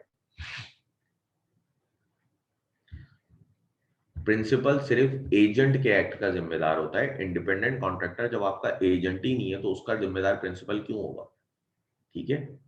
हमने जर्नल रूल एजेंसी का ये पढ़ा है कि प्रिंसिपल सिर्फ एजेंट के एक्ट का जिम्मेदार है। इंडिपेंडेंट कॉन्ट्रैक्ट तो आपका एजेंट ही नहीं है, तो उसका जिम्मेदार तो प्रिंसिपल हो ही नहीं सकता किसी एक्ट का।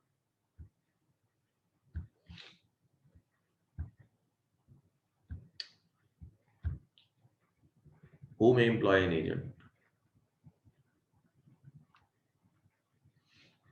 Any person who is at the age of majority according to the law to which he is subject and who is of sound mind may employ an agent। देखिए जी, वही बात, कोई भी शख्स जो कॉम्पिटेंट टू कॉन्ट्रैक्ट है वो agent appoint कर सकता है। मतलब वो प्रिंसिपल बनने के लिए आपको एक कॉम्पिटेंट टू कॉन्ट्रैक्ट की कैपेसिटी रखनी है। कोई भी शख्स, any person competent to contract में employ an agent and a minor, a lunatic और drinker person can not employ an agent, ठीक है। वही सारी बातें कि कोई भी शख्स जो इन कैपेसिटी ऑफ पार्टीज में आता है वो एजेंट अपॉइंट कर ही नहीं सकता। प्रिंसिपल होने के लिए जरूरी है कि आप कॉम्पिटेंट टू कॉन्ट्रैक्ट हो। एक क्वेश्चन है,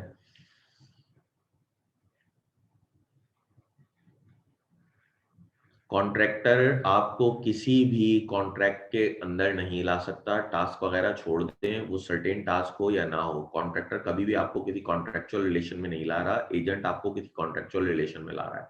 अगर कोई कॉन्ट्रैक्टर आपको कॉन्ट्रेक्चुअल रिलेशन में लाने की अथॉरिटी रखता है तो फिर वो कॉन्ट्रैक्टर नहीं, वो एजेंट ही है, ठीक है। सिंपल पॉइंट यही है, रूल ऑफ थंब यही है कि एजेंट आपको कॉन्ट्रेक्चुअल रिलेशन में ले आता है, कॉन्ट्रैक्टर आपको कॉन्ट्रेक्चुअल रिलेशन में नहीं ला सकता, भले वो 1 टास्क हो, 10 टास्क हो, 100 टास्क हो, ठीक है, वो कभी भी आपको किसी कॉन्ट्रेक्चुअल रिलेशन में नहीं ला सकता।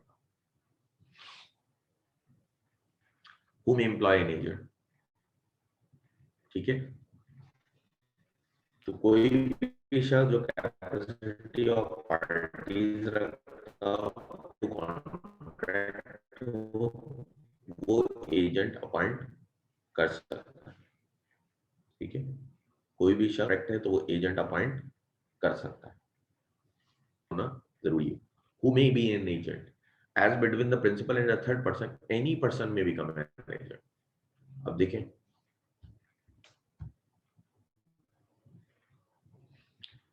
आवाज था, लास्ट था who may employ an agent. कोई भी शख्स जो एजेंट अपॉइंट करना करेगा उसका कॉम्पिटेंट टू कॉन्ट्रैक्ट होना, जो इनकॉम्पिटेंट कॉन्ट्रैक्ट है वो एजेंट अपॉइंट नहीं कर सकता। मतलब प्रिंसिपल होने के लिए कैपेसिटी ऑफ पार्टीज वाला जो आपने चैप्टर 4 पढ़ा है वो क्लॉज पूरा होना जरूरी है। एक और सवाल है, सर हम इस बुक के सारे चैप्टर पढ़ेंगे। अब देखिए ये बड़ा अजीब सा सवाल है। आप कोर्स आउटलाइन देखें, ठीक है, कोर्स आउटलाइन में जो जो एक्ट हैं वो तमाम एक्ट आप इस बुक से पढ़ेंगे। ये काफी दफा मैं आंसर कर चुका हूँ, लेकिन फिर भी बच्चे पूछते रहते हैं। आप कोर्स आउटलाइन लाजमी देखा करें, और ये आप लोग की अपनी आदत बना लें कि आप लोग कोर्स आउटलाइन देखा करें कि टीचर जो है वो कोर्स आउटलाइन पे चल रहा है कि नहीं चल रहा। ठीक है, और ये मैं सिर्फ इस सब्जेक्ट का नहीं कह रहा हूँ, ये मैं हर सब्जेक्ट के लिए कह रहा हूँ कि आपको ये प्रैक्टिस अपनी बना लेनी चाहिए। तो आप कोर्स आउटलाइन देखें, उसको इससे मैच कर लिएगा, पता जाएगा आपने कौन सा चैप्टर।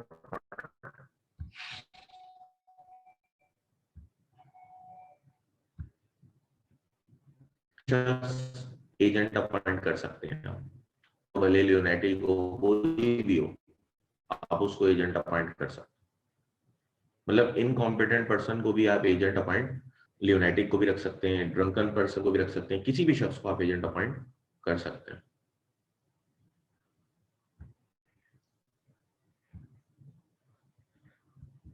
ठीक है, अपॉइंट एन एजेंट, कौन एजेंट अपॉइंट कर सकता है? कोई भी शख्स जो कि कैपेसिटी ऑफ पार्टी हो, कॉम्पिटेंट टू कॉन्ट्रैक्ट हो, वो प्रिंसिपल बन सकता है। इसका मतलब है वो एजेंट अपॉइंट कर सकता है।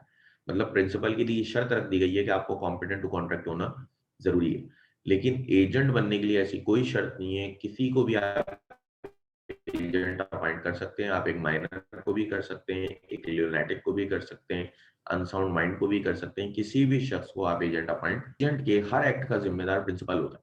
अगर आप एक माइनर को एजेंट रखते हैं तो ठीक है, आप रख लें, लेकिन माइनर जो भी एक्ट करेगा जिम्मेदार हमेशा प्रिंसिपल होगा। इसलिए लॉ ने अलाउ करा हुआ है कि एजेंट तो आप कोई भी अपॉइंट कर सकते हैं, लेकिन प्रिंसिपल के लिए कॉम्पिटेंट होना जरूरी है। वो यही वजह है, इसीलिए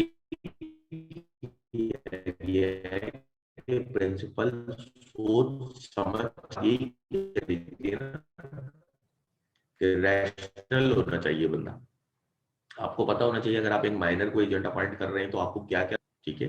तो एजेंट कोई भी अपॉइंट कर सकता है, सॉरी एजेंट के लिए एजेंट किसी को भी एजेंट अपॉइंट किया जा सकता है, क्योंकि उसके हर एक्ट का जिम्मेदार principal.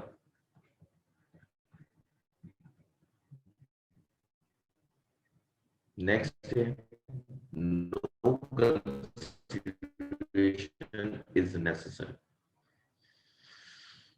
No consideration is necessary to create में कंसिडरेशन हो, मतलब कॉन्ट्रैक्ट ऑफ एजेंसी में जो कॉन्ट्रैक्ट प्रिंसिपल और एजेंट के बीच में है, यहाँ पे लॉ ने एक एक्सेप्शन दे दी कि आप ये बना सकते हैं। और अगर आपको याद हो तो हमने नो कंसिडरेशन नो कॉन्ट्रैक्ट में भी कॉन्ट्रैक्ट ऑफ एजेंसी पढ़ा था कि एजेंसी के कॉन्ट्रैक्ट में भी आप विदाउट कंसिडरेशन कॉन्ट्रैक्ट बना सकते हैं।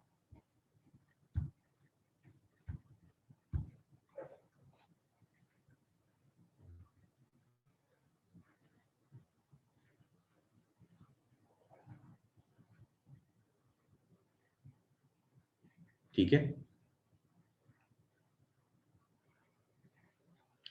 तो एजेंसी के कॉन्ट्रैक्ट में भी आप विदाउट कंसिडरेशन एजेंसी बना सकते हैं। यही बात लिखी है, the fact that the principal has agreed to be represented by the agent is, अगर कोई भी प्रिंसिपल इस बात पे सिर्फ एग्री हो जाए कि हाँ ठीक है मैं तुम्हारे जरिए रिप्रेजेंट होना चाह रहा हूँ मार्केट में, तो ये कॉन्ट्रैक्ट ऑफ एजेंसी के लिए काफी है। बस इतना काफी है, कोई कंसिडरेशन इसके लिए जरूरी नहीं।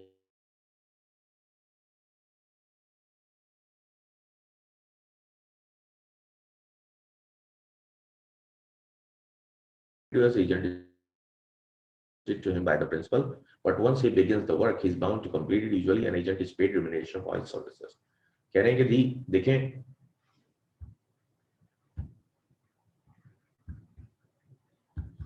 कह रहे हैं जी, no consideration to create an agency, किसी भी एजेंसी को बनाने के लिए जरूरी नहीं है कि कंसिडरेशन हो। सिर्फ प्रिंसिपल का इस बात से एग्री हो जाना कि हाँ ठीक है आपको मैं अपना एजेंट रखने के लिए तैयार हूँ, या मैं आपके जरिए रिप्रेजेंट होने के लिए तैयार हूँ, एजेंसी को सपोर्ट कर देता है और एजेंसी क्रिएट हो जाती है।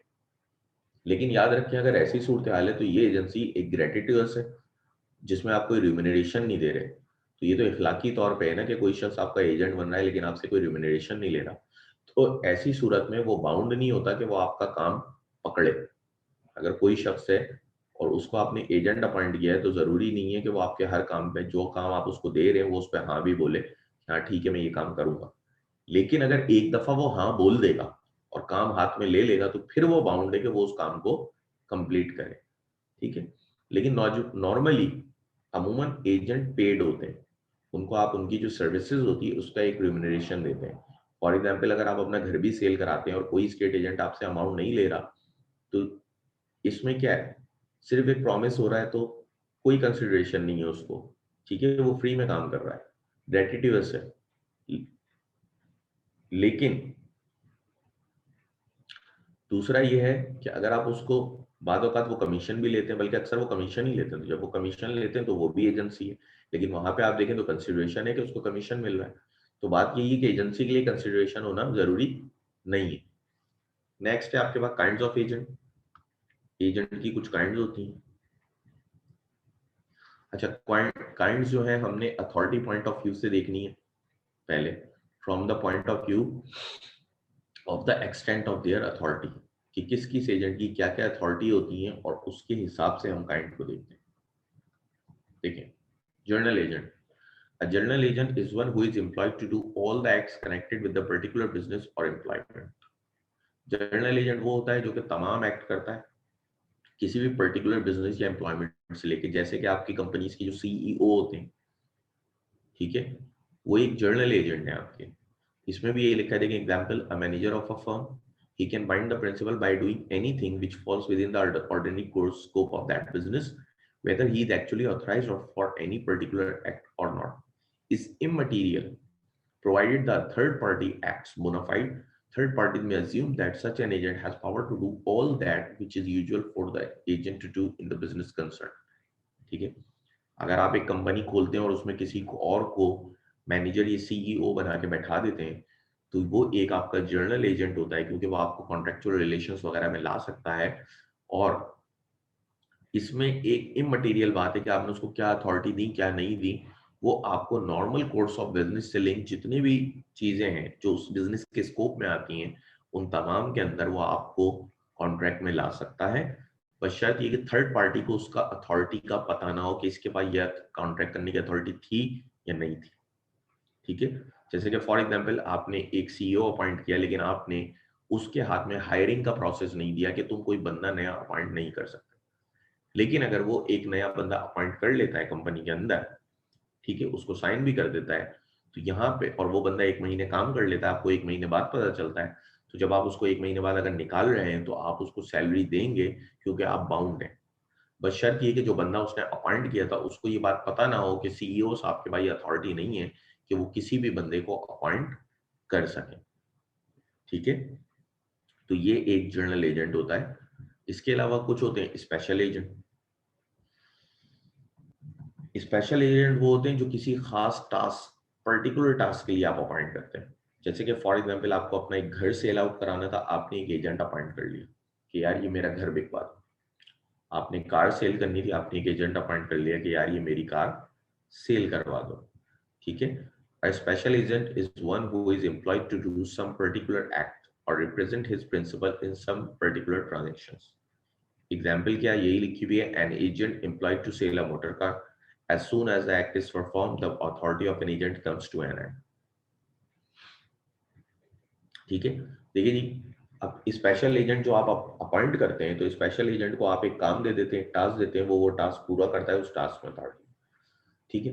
जब वो टास्क कंप्लीट हो जाता है, जैसे कि मैंने आपको बताया कि घर सेल करने का टास्क है, तो जिस दिन घर सेल करने का टास्क कंप्लीट हो गया उस दिन वो एजेंसी भी खत्म हो गई, उस एजेंट की अथॉरिटी भी खत्म हो गई। अच्छा, स्पेशल एजेंट अगर थर्ड पार्टी थे, आगे देखिए, as soon as the act is perform the authority of such agent comes to an end, if a special agent does anything outside the authority, the principal is not bound by it and the third party are not entitled to assume that the agent has unlimited power. They should therefore make proper inquiry as to the extent of his authority before entering into any contract with him. ठीक है। कह रहे हैं कि special agent जो होता है उसको एक पर्टिकुलर टास्क के लिए अपॉइंट किया जाता है, और जब वो टास्क की ट्रांजेक्शन कंप्लीट होती है तो उसकी अथॉरिटी भी खत्म हो जाती है, एजेंसी भी खत्म हो जाती है। और स्पेशल एजेंट में एक और खास बात ये होती है कि वो कभी भी किसी भी अनऑथराइज एक्ट के लिए प्रिंसिपल को बाउंड नहीं कर सकता। उसको आपने जो काम दिया है वो वही काम करेगा। फॉर एग्जाम्पल, आपने अगर घर सेल कराने का काम दिया है तो वो सिर्फ उसी ट्रांजेक्शन में आपको लीगली बाउंड कर सकता है। अगर वो थर्ड पार्टी से आपकी कार सेल कराने का कॉन्ट्रैक्ट कर कर आ रहा है तो यहाँ पे वो आपको बाउंड नहीं कर सकता। आप जरूरी नहीं है कि आप उसको सेल आउट करें, ठीक है, भले थर्ड पार्टी को पता हो ना पता हो, क्योंकि हम यही अज्यूम करते हैं कि थर्ड पार्टी कभी भी ये ना सोचे कि इस एजेंट का अनलिमिटेड पावर है कि आपने उसको घर का कॉन्ट्रैक्ट दिया वो जो चीज चाहे आपकी बिकवा सकता है। नहीं, ये स्पेशल एजेंट है, एक टास्क के लिए आया है, तो उस टास्क के लिए उसको जो अथॉरिटी दी गई है वो उसी के अंदर रह के काम करेगा, उससे बाहर वो नहीं निकल सकता, ठीक है। नेक्स्ट है आपके पास universal agent. A universal agent is said to be one whose authority is unlimited, who is authorized to do all the acts which the principal can lawfully do and can delegate. He enjoys extensive power to transact every kind of business on his behalf of his principal. Universal agent वो होते हैं भाई जिनकी authority unlimited होती है, जो वो तमाम काम कर सकते हैं जो कि प्रिंसिपल कर सकता है। नॉर्मली जब हम एजेंट अपॉइंट करते हैं ना तो उसकी अथॉरिटी को लिमिट्स करते हैं। जैसे कंपनी में मैंने आपको बताया ना, सीईओ होगा, जैसे कि साइनिंग अथॉरिटी है, एक बेंचमार्क बना देते हैं हम कि 5 लाख तक का चेक है फाइनेंस मैनेजर साइन करेगा, 5 लाख से 10 लाख तक का चेक है डुअल सिग्नोरिटी आएंगे, ठीक है, फाइनेंस मैनेजर के साथ कंपनी सेक्रेटरी भी कर देगा, ठीक है। अगर 10 लाख चले 50 लाख का चेक है तो सीईओ साहब का साइन चाहिए इनमें से किसी एक के साथ, ठीक है, कि सीईओ साहब का साइन चाहिए। तो ये क्या है, अथॉरिटी को लिमिट्स किया हुआ है, यहाँ अथॉरिटी लिमिट है। यूनिवर्सल एजेंट कौन है, जिसकी अथॉरिटी अनलिमिटेड है। जितने का चेक चेयरमैन साहब साइन कर सकते हैं, कंपनी का मालिक साइन कर सकता है, उतने का वो भी कर सकता है।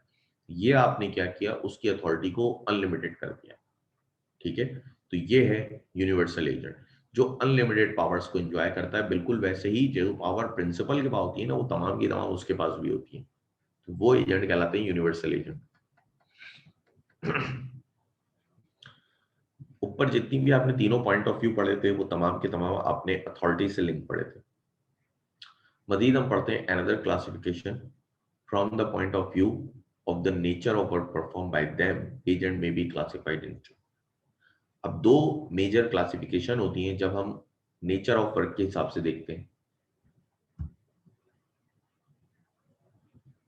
हाँ, एक तरह से यूनिवर्सल एजेंट खुद ही प्रिंसिपल बन गया क्योंकि आपने उसकी पावर ही अनलिमिटेड कर दी ना, जो आपके पास नहीं वो तमाम की तमाम वो भी इंजॉय कर रहा है।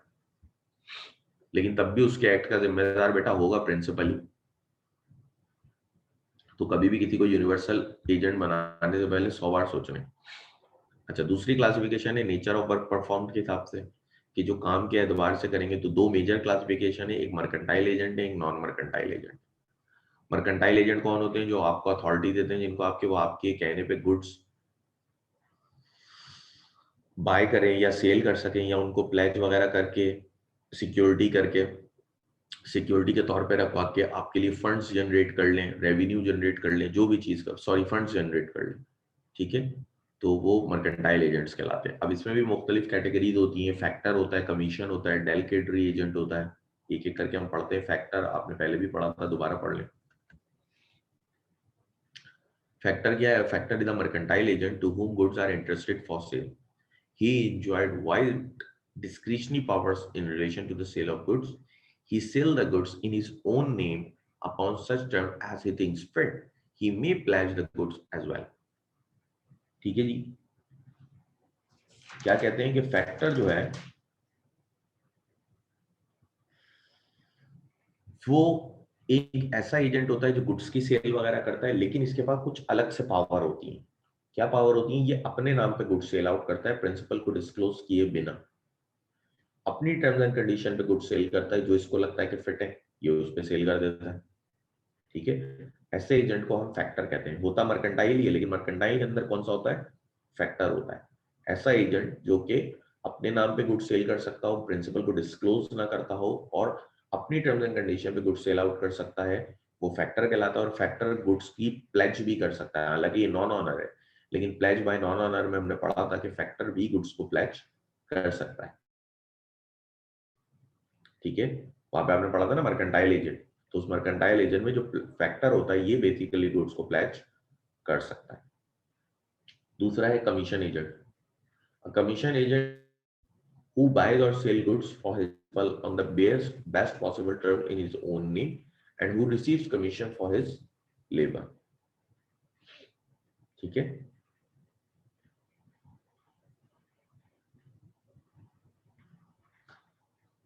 He may have possession of goods or not। Commission agent आपके जो कमीशन पे काम कर रहे होते हैं नॉर्मली उनके पास कभी पोजीशन होता भी है गुड्स का, कभी पोजीशन नहीं होता।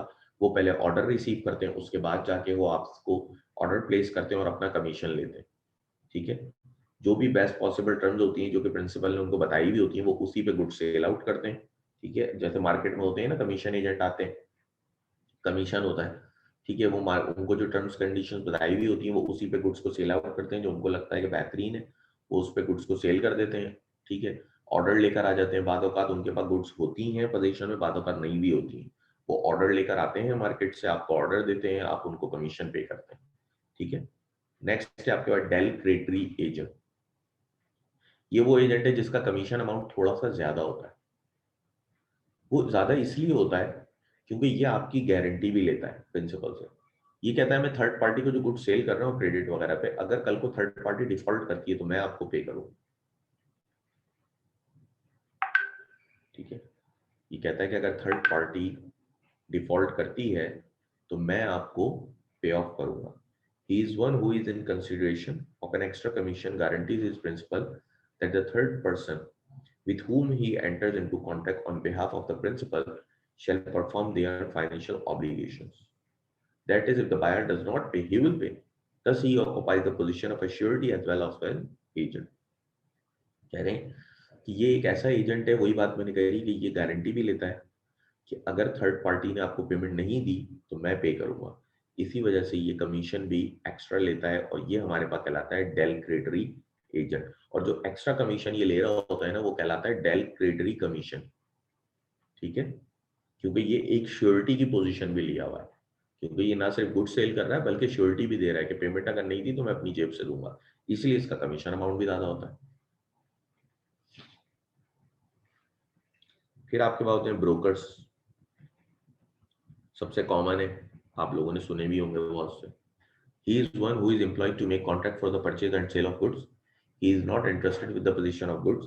He simply act as a connecting link and bring the two parties together to bargain. And if the transaction materializes, he becomes entitled to his commission called brokerage. He makes contract in the name of his principal. Broker कौन होते हैं? मुझे अपना घर sell out कराना है, मैंने एक ब्रोकर अपॉइंट कर लिया। ये बेसिकली लिंक करा देते हैं दो पार्टीज को। ये दो पार्टीज को लिंक करा देते हैं, दोनों पार्टीज अगर नेगोशिएट करने में कामयाब हो जाती हैं तो ये फिर अपना जो भी अमाउंट वगैरह होता है कमीशन लेते हैं, जिसको हम ब्रोकरेज कमीशन कहते हैं, ठीक है। वो फीस ले लेते हैं ये अपनी। पोजीशन इनके पास कभी भी नहीं होता, ठीक है। तो ब्रोकर क्या होते हैं? जो बाइंग एंड कनेक्टिंग लिंक होते हैं, जो बायर और सेलर को मिलवा देते हैं और फिर उस पर अपना कमीशन चार्ज कर लेते हैं।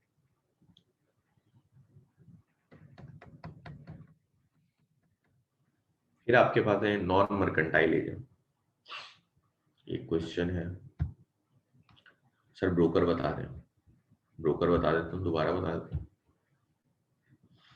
ब्रोकर भी ऐसे एजेंट होते हैं जिनको आप बाइंग एंड सेलिंग का टास्क देते हैं, लेकिन दर हकीकत इनके पास कोई भी पोजीशन नहीं होता गुड्स का। ये जस्ट क्या करते हैं, दो पार्टियों को आपस में मिलाते हैं, टेबल टॉक होती है, नेगोशिएशन होती है, और अगर वो ट्रांजैक्शन मटेरियलाइज हो जाए, एक पॉइंट पे आ जाए कि हाँ ठीक है डील डन हो गई, तो फिर ये अपना एक कमीशन लेते हैं जिसको ये ब्रोकरेज का नाम देते हैं, ठीक है। प्रिंसिपल के नाम से ही ये कॉन्ट्रैक्ट करते हैं। जैसे कि फॉर एग्जांपल तुम्हारी एक शॉप है, तुमने वो शॉप सेल आउट करनी है, तुमने वो शॉप सेल आउट करनी है, तुमने एक एजेंट अपॉइंट किया जो कि ब्रोकर कहलाया।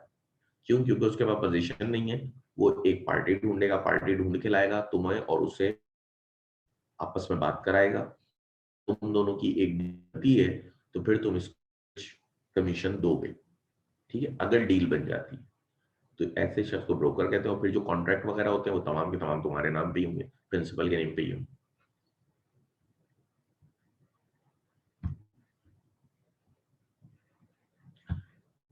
डेल क्रेडिट एजेंट की बहुत एग्जांपल्स होती हैं। अक्सर लोग होते हैं जो कहते हैं आप हम आपके पास ऑर्डर प्लेस करेंगे, आप हमें गुड्स दें, हम आपकी सेल आउट करेंगे गुड्स, ठीक है, और पे सेल करेंगे लेकिन आपको पूरे पैसे देंगे। अगर कोई भी शख्स आपके पैसे नहीं देता, फॉर एग्जाम्पल मिस्टर आप मुझे अलाउ करेंगे, मैं आपको जो आपकी गुड्स जो है सेल करूंगा, ठीक है, और थर्ड पार्टी से पैसे निकालना मेरा काम है, थर्ड पार्टी से पैसे निकालना मेरा काम है। तो इस तरह की बहुत एग्जाम्पल है। वो क्या करते हैं, वो गुड सेल आउट करते हैं, थर्ड पार्टी से पैसे निकालना उनका काम होता है। खत्म, वो आपको पैसे दे देंगे, आपको पैसे देंगे पूरे हमेशा, भले थर्ड पार्टी उनके साथ डिफॉल्ट करे या ना करे, वो हमेशा पूरे पैसे देते हैं, ठीक है, वो आपको पूरे पैसे दे देंगे। उनका कमीशन परसेंटेज चार्ज होता है, क्योंकि देखिए ना वो आपको रिस्क की श्योरिटी दे रहे हैं, आप उनके साथ डील कर रहे हो, आपका कोई रिस्क नहीं है। क्योंकि देखें बिजनेस तो आपको पता है ना, कैश पे तो बहुत कम ही चलते हैं, क्रेडिट पे चलते हैं। तो जब आप क्रेडिट पे बिजनेस करते हैं तो आपका एक स्टेक होता है कि यार अगला पैसे देगा नहीं देगा। तो डेल क्रेडिट के साथ काम करना तो बहुत अच्छा है, क्योंकि डेल क्रेडिट तो आपको श्योरिटी भी दे देता है कि अगर वो पैसे नहीं भी देगा ना भाई तो मैं पैसे दूंगा, वो आपको श्योरिटी दे रहा है, ठीक है। तो जब वो श्योरिटी दे रहा है तो इस तरह के तो बहुत एग्जाम्पल, कोई भी शख्स आपके पास इस तरह के आगे काम करेगा और डेल क्रेडिट,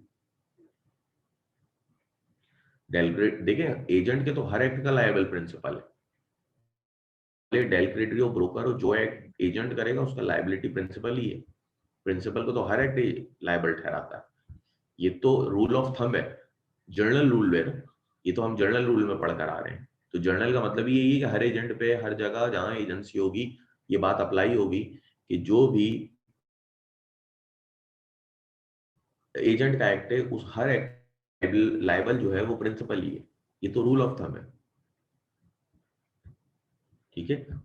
ये जर्नल रूल था ना, आपने शुरू में 2 जर्नल रूल पढ़ लेते ना, कि कोई भी एक्ट जो कि आप खुद करने करें उसके लिए आप एजेंट अपॉइंट कर सकते हैं, बस शर्त ये कि वो पर्सनल नेचर का ना। और दूसरी बात क्या थी, दूसरी बात यही थी कि हर एक्ट का जिम्मेदार लीगली जो भी एक्ट एजेंट करता है उस हर एक्ट का जिम्मेदार प्रिंसिपल भी होता है।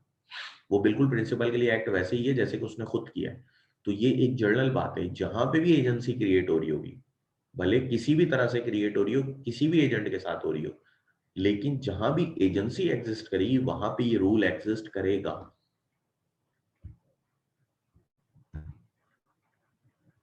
अगर कोई किसी को स्पॉन्सर करे वो भी डेल क्रेडिट में आएगा? नहीं भाई, स्पॉन्सरशिप कैसे डेल क्रेडिट है? वो आपकी कोई बाइंग एंड सेलिंग कर रहे हैं, स्पॉन्सरशिप बाइंग एंड सेलिंग थोड़ी हो रही है किसी चीज की। अगर आप कोई फॉर एग्जांपल पेप्सी स्पॉन्सर करता है पाकिस्तान क्रिकेट टीम को, तो पाकिस्तान क्रिकेट टीम उनके लिए पेप्सी थोड़ी बेच रही है, ये तो मार्केटिंग है। अभी आपने देखा है कि मैच के दौरान वो पेप्सी बेच रहे हो। स्पॉन्सरशिप तो बेसिकली एक मार्केटिंग हो रही है ना उनकी, कि उन्होंने एक टैग लगा लिया अपनी टी शर्ट के ऊपर, वो तो एक अलग चीज है, वो तो मार्केटिंग है ना। वो ये थोड़ी कि वो कोई आपने देखा कि कभी पेप्सी बेच रहे हो, वो लोग नहीं बेच रहे होते। यहाँ तो गुड्स की बाइंग एंड सेलिंग की बात हो रही है। और ये कब श्योरिटी लेते हैं आप स्पॉन्सरशिप में, कि हम उधार पे गुड्स बेचेंगे और कभी कोई पैसे ना आए तो हम आपको देंगे, क्योंकि स्पॉन्सरशिप में तो बाइंग एंड सेलिंग कर ही नहीं रहे होते आप उनकी प्रोडक्ट की, ठीक है। जब आप उनकी प्रोडक्ट की बाइंग सेलिंग ही नहीं कर रहे होते तो थर्ड पार्टी तो है ही नहीं। जब थर्ड पार्टी ही नहीं है तो डेल क्रेडिट कहां से आ गया?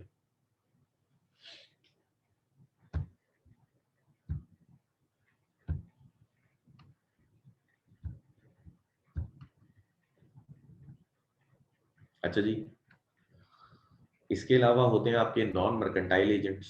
नॉन मर्केंटाइल एजेंट्स में आपके एडवोकेट्स आते हैं, अटॉर्नीज आते हैं, इंश्योरेंस एजेंट आते हैं और आपकी वाइफ भी आती है। ये तमाम के तमाम भी आपके नॉन मर्केंटाइल एजेंट होते हैं। एडवोकेट अगर कोर्ट में कोई बात कह रहा है तो उसका हर कहीं भी बात ऐसे ही है जैसे कि वो बात आप कह रहे हैं, ठीक है। इसी तरह आपके इंश्योरेंस एजेंट होते हैं और इसी तरह आपकी वाइफ होती है कि वाइफ के हर एक्ट का जिम्मेदार उसका हस्बैंड होता है, ठीक है। तो ये तमाम के तमाम आपके नॉन मर्केंटाइल एजेंट्स हैं। इसके बाद है क्रिएशन ऑफ एजेंसी। एजेंसी की क्रिएशन 2 तरह से होती है। Normally agency is created by N express agreement specifying the scope of the authority of agent. The agent may in such a case be appointed either by word of mouth or by an agreement in writing. However, in certain cases, to execute a deed for sale purchase of land, the agent must be appointed executing a formal power of attorney on a stamp paper. देखिए agency भी एक contract है, contract can be oral can be written. Can be express, can be implied. ठीक है, इसी तरह agency भी express agreement भी हो सकती है। अगर एक्सप्रेसली आप किसी एजेंट को ओरली बोल के अपॉइंट करेंगे, आज से तुम मेरे एजेंट, या उसके साथ एक डीड बना रहे हैं आप, जिसमें आप उसकी तमाम स्कोप, पावर्स, ड्यूटीज, सब चीजें डिफाइन कर रहे हैं, तो ये भी एक एक्सप्रेस एजेंसी है जो लिखत पढ़त या बोलने के साथ हो रही है, एक्सप्रेसली बताई गई है। ये तमाम की तमाम एजेंसी एक एक्सप्रेस एजेंसी है। लेकिन जैसे कि कुछ एजेंसियां ऐसी हैं जिसमें रिक्वायर्ड है कि परचेज ऑफ लैंड है, कोई आपके बिहाफ पे लैंड परचेज कर रहा है या कोई चीज सेल आउट कर रहा है, इन जो ये वाली एजेंसीज हैं, इन एजेंसीज में जरूरी होता है कि एक स्टैम्प पेपर पे लिखत पढ़ एग्रीमेंट बना हुआ हो जिसमें तमाम स्कोप वगैरह डिफाइन हुए हुए हो। ठीक है, एक पावर ऑफ अटॉर्नी हो, एक्सप्रेस एग्रीमेंट हो। ठीक है, तो एजेंसी एक्सप्रेस भी हो सकती है कि आप बाय ओरल या बाय रिटन आप लिख के एजेंसी एक्सप्रेसली बता रहे हैं कि एजेंसी है, या इम्प्लाइड भी हो सकती है। हम एक्सप्रेस तक ही रखते हैं, कल की क्लास में हम इम्प्लाइड एजेंसी डिस्कस करेंगे, जिसमें मुख्तलिफ तरीके आते हैं, स्टॉपल आता है, होल्डिंग आउट आता है, नेसेसिटी आता है, और इन डिटेल सबको बारी बारी हम डिस्कस करेंगे। यहाँ तक अगर यदि को यहीं तक क्लास रखते हैं। ठीक है, जितना पढ़ाया है उसमें कुछ पूछना है तो पूछ लें।